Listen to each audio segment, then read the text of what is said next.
Afternoon sir. Good afternoon. Last time हमने convex lens के बारे में काफ़ी कुछ पढ़ा, फिर मैंने कहा था कि थोड़ा बहुत आप अब कॉन्केव लेंस का सोच के देखना। कॉन्केव मतलब diverging lens.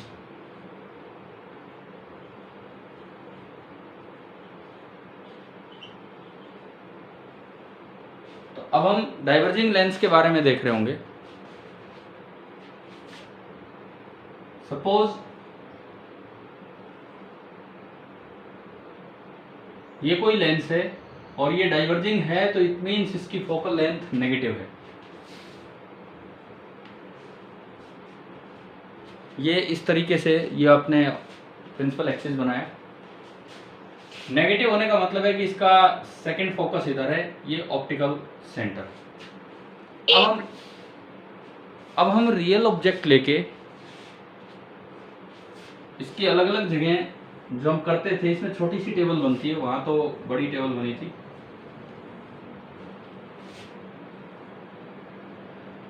Position of object,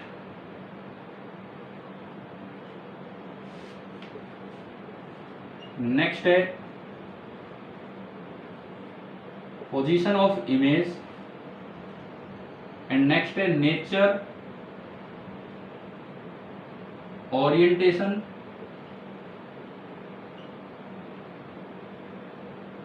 and size of image. ये तीन बातें, बस दो ही बार इसमें बनना है, इतने में ही कवर हो जाएगा, सारा कुछ कवर हो जाएगा। सबसे पहले object very far away, F2। हाँ, तो इमेज आपकी बनती है F2 पे। अब ये इधर बनी है, तो ये रियल है कि वर्चुअल है? Virtual image. रियल ऑब्जेक्ट की वर्चुअल इमेज इरेक्ट होती है और डिमनेस, क्योंकि ऑब्जेक्ट बहुत दूर है और इमेज बहुत ही पास है, तो ये जो इमेज बनेगी इट विल बी डिमनेस। अच्छा, उसके बाद में ऑब्जेक्ट को चला के लाया इन्फिनिटी 2। अब F2 कभी भी कोई पोजीशन नहीं है ऑब्जेक्ट के लिए। F2 is not the position for object. तो आप इसको लेके आए इन्फिनिटी से कहां तक? लेंस तक। अब ऑब्जेक्ट और इमेज सेम डायरेक्शन में चलते हैं कि अपोजिट डायरेक्शन में? लेंस में सेम। तो ये दोनों के दोनों आगे की तरफ चलने स्टार्ट हो जाएंगे, और इतनी देर में जो इमेज गई वो गई F2 टू P। इसको P की बजाय मैं लेंस ही बोलता हूँ, F2 टू लेंस। अब ये हमेशा इधर है, तो कैसी इमेज है? वर्चुअल इरेक्ट एंड डिमनेस बोलिए, स्मॉल बोलिए। अच्छा, जब एक ही केस है तो इसका रे डायग्राम भी बना देते हैं। सपोज आपने ऑब्जेक्ट यहाँ कहीं लिया, कहीं भी, F2 का कोई मतलब ही नहीं है, लेन देन ही नहीं है F2 का, A B। तो मैं B की इमेज कैसे बनाऊं? एक रे में लूं अनडेविएटेड, वो तो P से निकालनी होगी, और ये गई। दूसरी रे आप लेते हैं parallel to the principal axis. अच्छा, parallel to the principal axis ray कहां से पास हुआ? क्या डेविएटेड हो जाएगी? Parallel to principal axis ray कहां से निकलेगी, ये बताओ। सर उसको पीछे ड्रॉ करनी है। हाँ, ये इस तरह से ड्रॉ करनी है कि यूं लगे कि F2 से पास हो। अब बताओ, क्या ये दो रे आगे मिल रही हैं? नो सर, नहीं। तो वर्चुअल इमेज है, इनको पीछे बढ़ा के मिलाओ तो ये यहाँ मिली। So this is B dash, perpendicular डाला, दिस इज A डैश, ये टोपी बनाई। अब बताओ, क्या ये कंडीशन सेटिस्फाई हो रही है इसमें डायग्राम में? Virtual erect and small. Yes. ठीक है, तो आप ये बना लीजिए, रे डायग्राम भी और ये केस भी। फिर ऊपर वाले का नहीं बनेगा रे डायग्राम? ऊपर वाले का खुद बना लो, इन्फिनिटी पे है तो मैंने सिखाया था उस दिन। फोकस पे एक लाइन लगा लेना, एक ही रे बहुत है, फोकस पे एक लाइन लगा लेना। वो दोनों डायवर्ज जाएंगे, ऐसे लगेगा कि F2 से हाँ मतलब देखो, इसको अगर आप बहुत दूर मानते हो तो बी से एक लो जो पी से पास हो रही है। अब फोकस वाले से एक लाइन लगाना और वहीं पे इमेज बना देना, समझ गए हो? Yes sir. ठीक है, बना के दिखाऊं क्या पहले का, या कर लोगे? तो पैरेलल है ना और ड्रॉ। मैं एक मिनट बना देता हूँ। ये बना लिया आपने ये वाला? Yes sir. No sir. अच्छा नो सर, ठीक है, ये बनाओ पहले एक बार, फिर मैं पहले का रे डायग्राम बनाऊँ।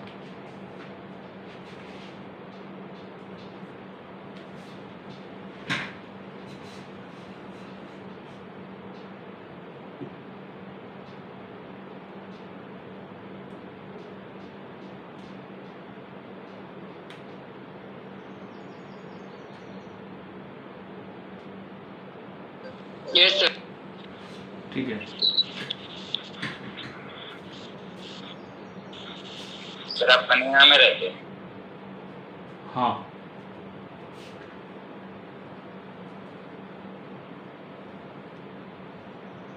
आप कहाँ रहते हो?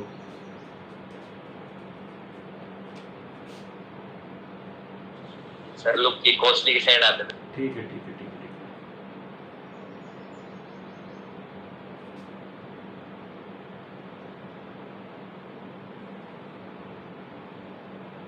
देखो, अगर आपने बहुत दूर इन्फिनिटी पे ऑब्जेक्ट ले लिया,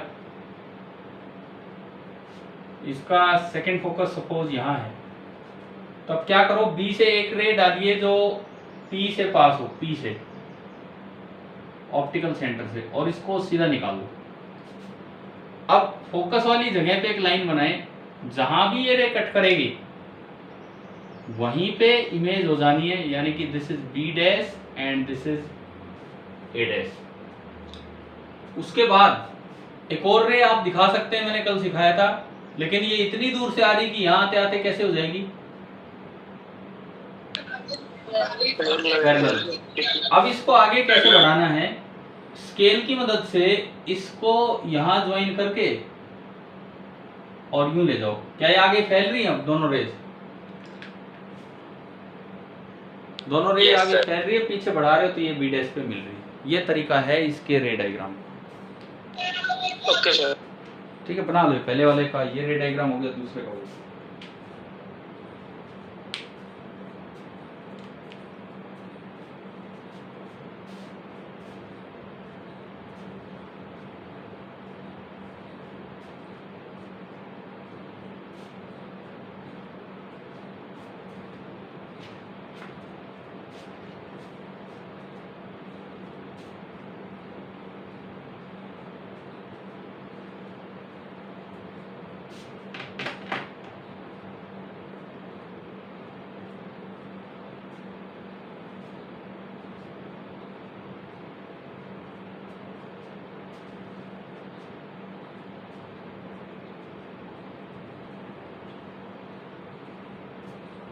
हो गया? Yes sir.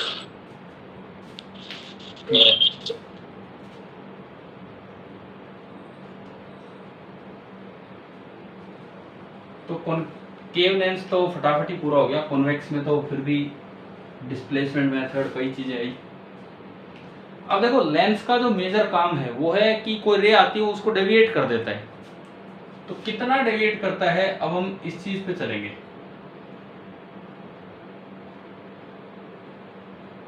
डेविएशन प्रोड्यूस्ड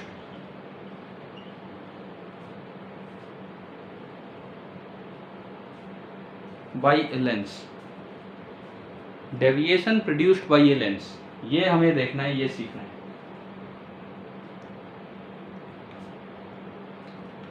देखो, दो केस में लेता हूं। सबसे पहले रे पैरेलल टू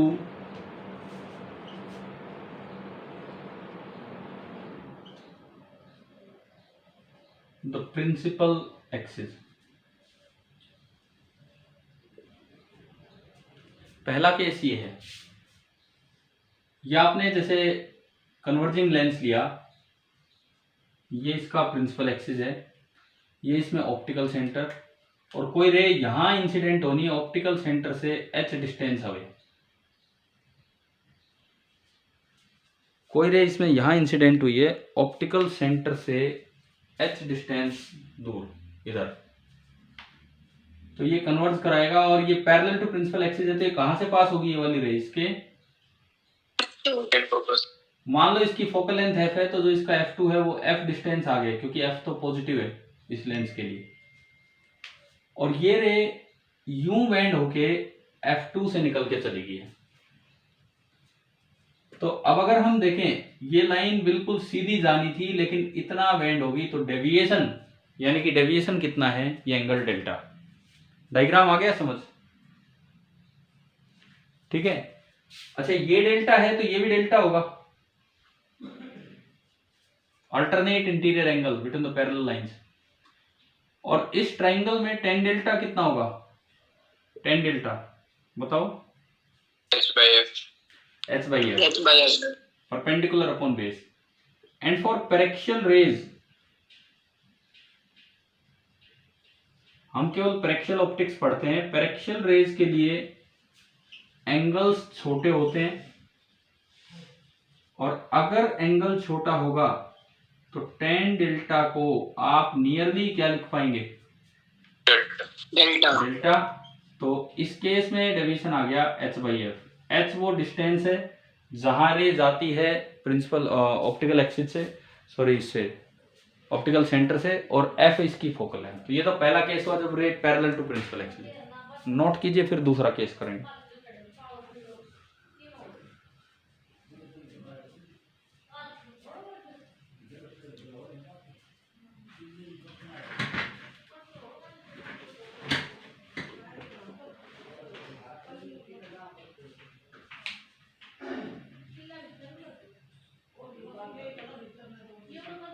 कर दिया सर। ठीक है, अब केस सेकंड।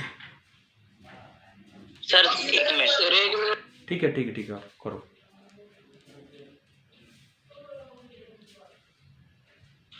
सर आपकी स्क्रीन ब्लर आ रही है थोड़ी।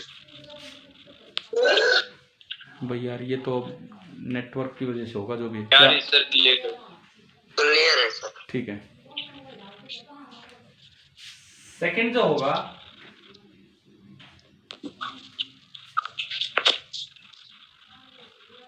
इस बार रे लेनी है ऑब्लिकली इंसिडेंट,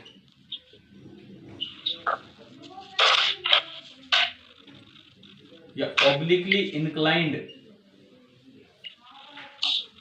रे obliquely inclined to the principal axis.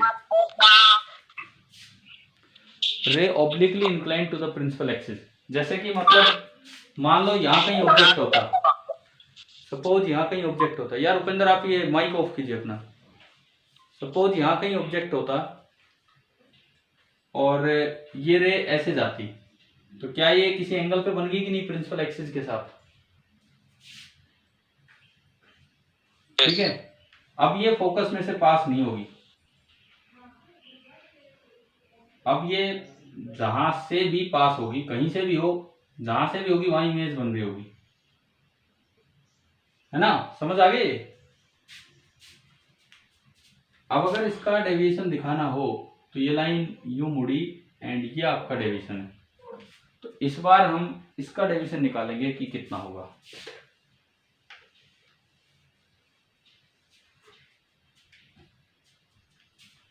Object का कोऑर्डिनेट होता है u0, इमेज का कोऑर्डिनेट होता है v0। ऑब्जेक्ट का u0, इमेज का v0।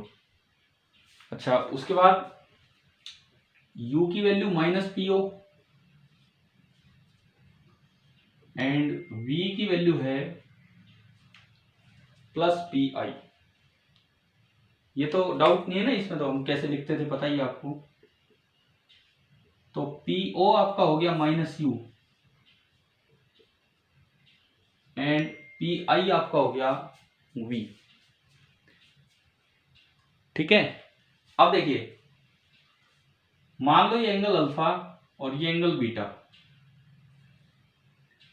tan अल्फा बताओ इधर से कितना? Tan alpha minus h upon minus u, distance minus u. Tan beta बताओ। H by b. H by b distance, h by f. F थोड़ी है यार, एफ तो कहीं और है और ये एंगल यहाँ है। क्या आएगा बताओ? H by P I is B. अच्छा, पैरेक्शल रे के लिए टेन अल्फा को आप अल्फा लिख सकते हैं एंड टेन बीटा को आप बीटा लिख सकते हैं। अब डेविएशन मुझे चाहिए, तो क्या मैं ये लिख सकता हूँ exterior angle is equal to sum of two interior opposite angles? Yes sir. Yes sir. मैंने अल्फा बीटा की वैल्यू पुट की तो minus H by U plus H by V. H common लिया तो ये बचता है one by V minus one by U, और लेंस में one by V minus one by U क्या होता है? One by F. तो ये बताओ क्या वही सेम फॉर्मूला आ गया कि नहीं दोनों बार? Yes sir. ठीक है, ये भी कर लो आप, केस सेकंड बना दीजिए, फॉर्मूला इसमें भी वही रहेगा।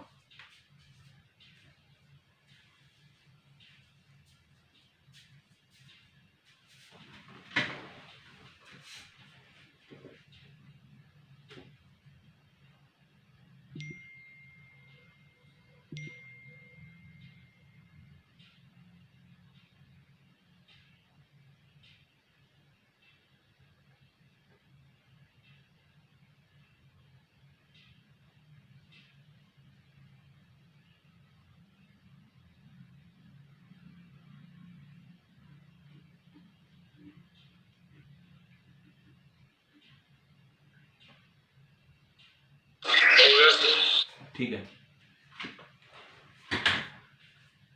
अब यहां से हम एक टर्म डिफाइन करेंगे, पावर ऑफ अ लेंस। तो ये होने के बाद आप हेडिंग डाल लेना, पावर ऑफ अ लेंस। भाई समझ तो आ रही है ना आसानी से? ये बातें बहुत आसान है, ज्योमेट्रिकल ऑप्टिक्स आपका, ray optics. Yes yes.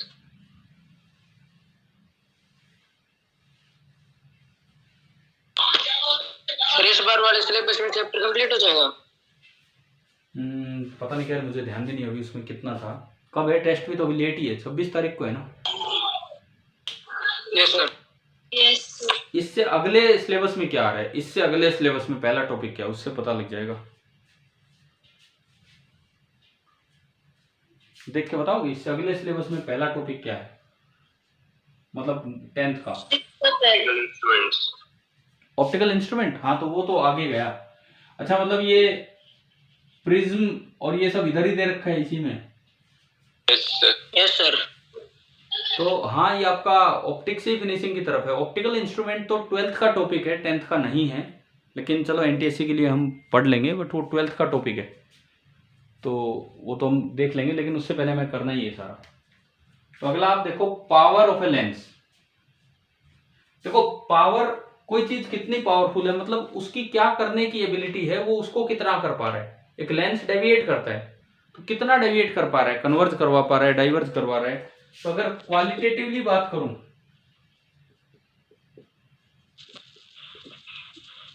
Power में अगर मैं क्वालिटेटिवली बात करूं तो it is a measure of. Sir power 1/4 focus होता है ना? ये होता कैसे है? नहीं, 1/4 फोकस होता कैसे है फिर, अगर होता है तो? सर 1/4 फोकल है। नहीं, ये होता कैसे है, मतलब वही क्या, ऐसा क्या हो गया कि पावर 1/8 फोकस होगा, लेकिन कैसे होगा? एंगल ऑफ डेविएशन पहले हम डिफाइन कर लें एक बार पावर को।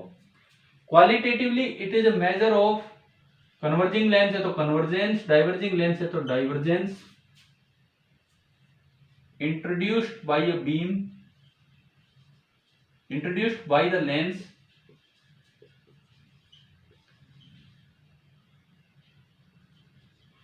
on a beam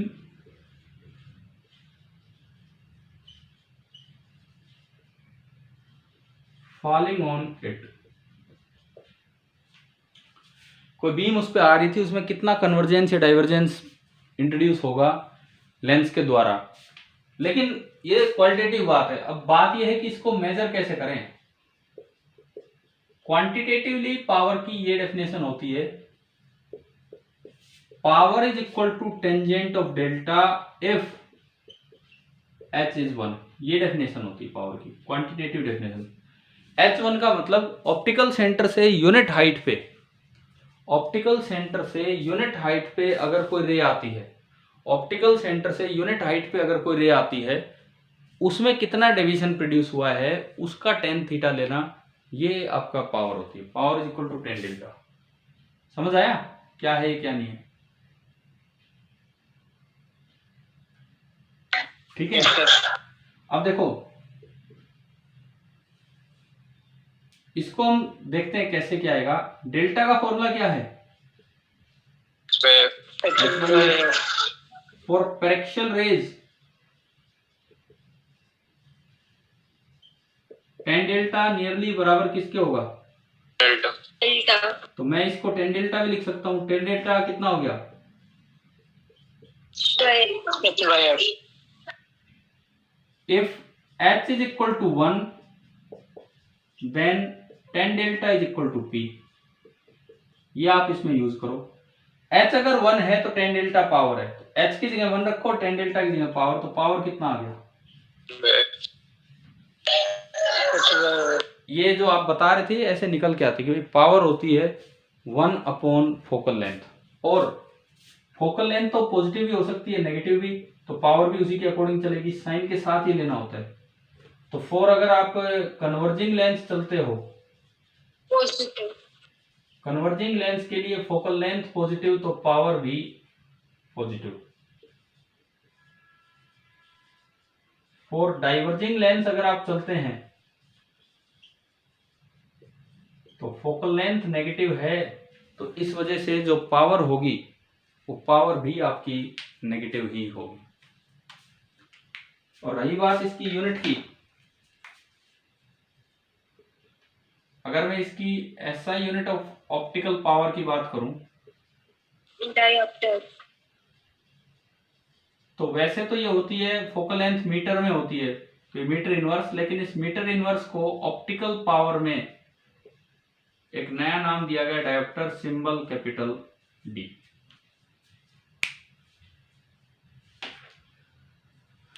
कर लीजिए नोट, पावर क्या होती है बना लीजिए।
हो गया। ठीक है, नॉट कर लो, कोई नहीं, मैं और रुक रहा हूँ 2 मिनट।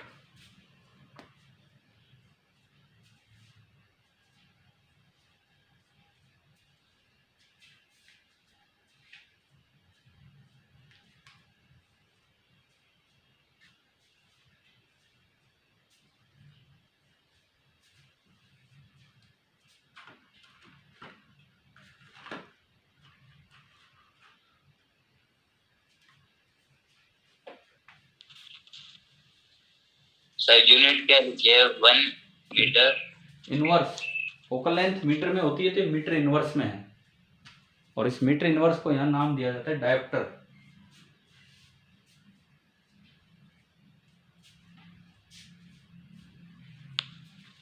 फिर कोई सीजीएस यूनिट नहीं है इसकी? ना भाई, ऐसे नहीं बना रखी है, कोई होगी तो हमें ध्यान भी नहीं है, पर ऐसा है, ये कोई जनरल पावर तो है नहीं। जैसे क्या होता है, सीजीएस यूनिट्स जरूरी नहीं है कि हर एक चीज का कोई नाम दिया गया हो। जैसे फोर्स की न्यूटन है, सीजीएस क्या नाम दे रखा है बताओ? डाइन। डाइन। तो डाइन। वर्क की जूल है, सीजीएस में नाम दे रखा है अर्ग। लेकिन आजकल क्योंकि एसआई सिस्टम ही हम फॉलो करते हैं, तो हम सीजीएस की एक एक यूनिट नहीं पढ़ते हैं क्या है क्या नहीं। तो करंट की एम्पियर है, शायद सीजीएस यूनिट वो वाट के नाम पे दे रखा है। बायो सेवर लॉ सुना आपने? Biot Savart law. Yes sir, आपने पढ़ा। तो क्या हमने कभी याद है जरा। तो क्या हमने कभी ये पढ़ा है कि करंट की भी यूनिट ये होती है वाट? No sir. हाँ, तो ऐसे बहुत सी चीजें जो हम सीजीएस का तो पढ़ ही नहीं रहे होते हैं, क्योंकि वो यूज ही नहीं होती इस तरह से। हाँ, अगर सीजीएस बोलनी है तो सेंटीमीटर इनवर्स बोल सकते हो यहाँ से, ठीक है? चले भाई, हो गया ना ये note? Yes sir. Yes sir.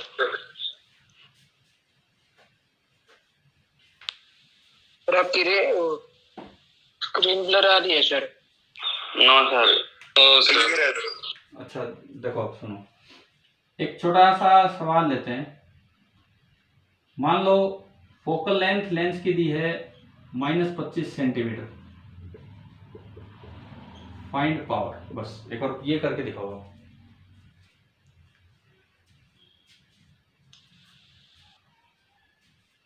Dioptre में पावर कितनी होगी?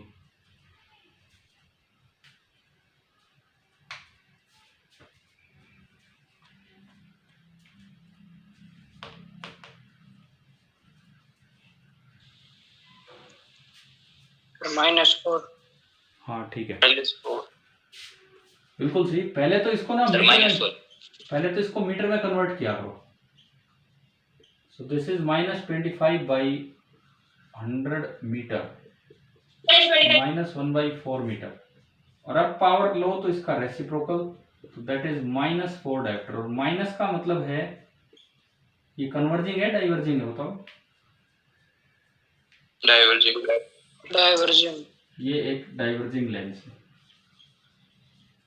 अब जैसे एक डाइवर्जिंग लेंस है -4 डायोप्टर का, एक डाइवर्जिंग लेंस है -6 डायोप्टर का, कौन ज्यादा पावरफुल है? -6। प्लस और माइनस इस तरह से नहीं है जो मैथ्स के होते हैं, ये तो एक साइन आपको आइडिया दे रहा कि कन्वर्जिंग है कि डाइवर्जिंग, और कुछ नहीं, ठीक है? Yes sir. अच्छा, आपने जैसे जिनके स्पेक्स लगे हुए हैं, चश्मे चढ़े हुए हैं, वो कभी गए होंगे आई साइट चेक करवाने, तो एक फ्रेम लगाते हैं आँख के आगे, यस सर। उसमें वो लेंसेज डाल डाल के देखते रहते हैं कितना बना ये सब, है ना? Yes sir.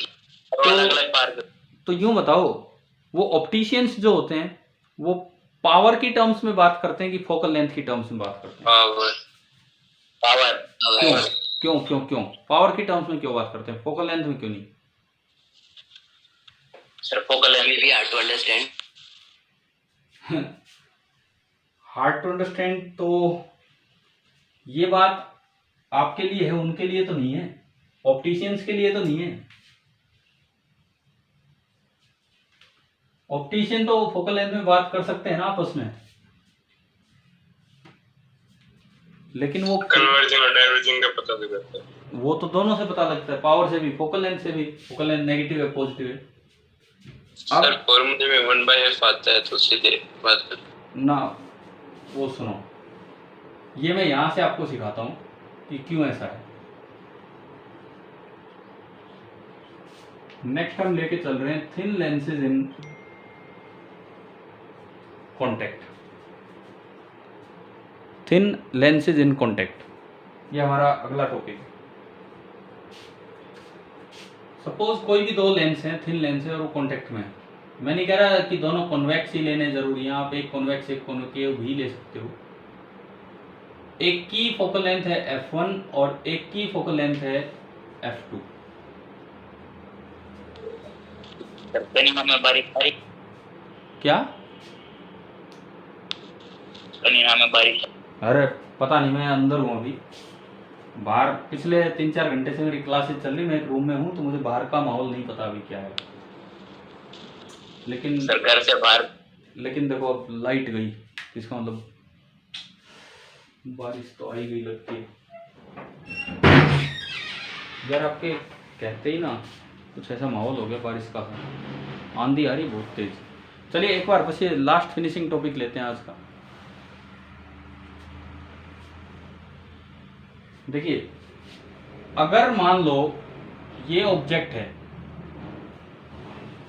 और इसने यहां का इमेज बना दी इन दोनों ने मिलके, तो इसका इक्विवेलेंट फोकल लेंथ क्या हो कि अगर इन दोनों की जगह इसकी इक्विवेलेंट फोकल लेंथ क्या हो अगर मैं इन दोनों की जगह, क्या हो गया आपका, ये डिस्कनेक्ट हो गया लगता है।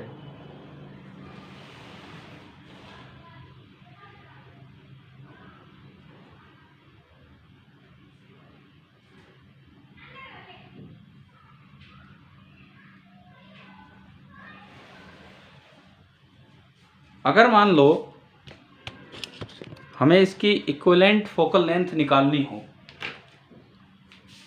तो कैसे निकालें, क्या तरीका होगा? मान लो फर्स्ट लेंस ने इमेज बनाई एट पोजीशन V1, तो ये अगले लेंस के लिए ऑब्जेक्ट का काम करेगा। तो लेंस 1 की जो इक्वेशन बनेगी लेंस फॉर्मूला से 1/V1 minus 1/U is equal to 1/F1, लेकिन लेंस 2 की जो इक्वेशन बनेगी लेंस फॉर्मूला से 1/V माइनस 1/U उसके लिए V1 है इज इक्वल टू 1/F2। आपको V1 एलिमिनेट करना है, आप दोनों को ऐड कीजिए, ऐड करते ही ये कैंसिल हो गया, ऐड करते ही ये कैंसिल हो गया और ये आपका आया 1/V minus 1/U is equal to 1/F1 plus 1/F2, equation number 1। और अगर मैं एक सिंगल लेंस लगा दूं जिसकी की फोकल लेंथ F इक्विवेलेंट हो तो आपकी इक्वेशन ये बनेगी ही बनेगी 1/V minus 1/U is equal to 1/F equivalent, equation number 2। Compare करते हो फ्रॉम 1 एंड 2, आपको ये मिल जाएगा 1/F equivalent is equal to 1/F1 plus 1/F2। ये आपको मिला यहां से कंपेयर करते ही 1/F1 प्लस 1/F2। लेकिन अगर इसको पावर में बदलें तो ये बन गया P equivalent is equal to P1 plus V2। तो ऑप्टिशियंस के लिए जोड़ना आसान है बजाय कि ये कैलकुलेशन करने के लिए, इसीलिए क्योंकि ये सीधा सम है, एल्जेब्रिक सम है, साइन के साथ करना है, इसीलिए opticians use power for calculations, क्योंकि बार बार उसमें तो कॉपी पेन की अच्छी जरूरत पड़ जाएगी, ये डायरेक्ट ही आप बता सकते हैं, इसीलिए कारण।